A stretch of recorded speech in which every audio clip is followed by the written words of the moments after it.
భక్తులందరికీ నమస్కారం. ఆల్వేస్ హనుమా ఛానల్కి స్వాగతం.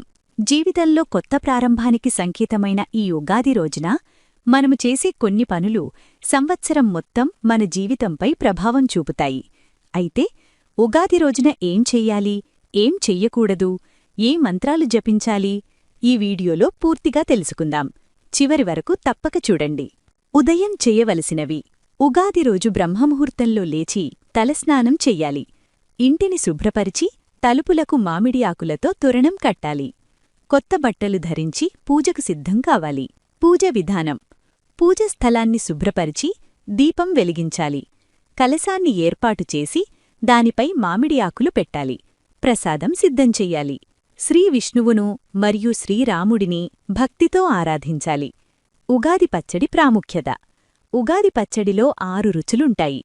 తీపి ఆనందాన్ని సూచిస్తుంది, చేదు కష్టాలను సూచిస్తుంది, పులుపు ఆశ్చర్యాన్ని సూచిస్తుంది, కారం కోపాన్ని సూచిస్తుంది, ఉప్పు సమతుల్యతను సూచిస్తుంది, వగరు అనుభవాలను సూచిస్తుంది. ఇవి మన జీవితంలో వచ్చే వివిధ భావాలను తెలియజేస్తాయి. మంత్రాలు: ఉగాది రోజున ఈ మంత్రాన్ని వినడం లేదా జపించడం చాలా శుభప్రదం.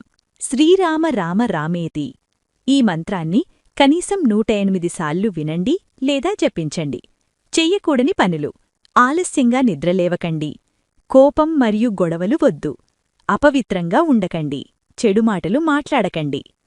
ముగింపు: ఈ ఉగాది మీ జీవితంలో ఆనందం, ఆరోగ్యం, ఐశ్వర్యం తీసుకురావాలని కోరుకుంటున్నాం. మీ అందరికీ ఉగాది శుభాకాంక్షలు. ఈ వీడియో మీకు ఉపయోగపడితే ముగ్గురికి షేర్ చేయండి. మరిన్ని భక్తి వీడియోల కోసం ఆల్వేస్ హనుమా ఛానల్ని సబ్స్క్రైబ్ చేసుకోండి.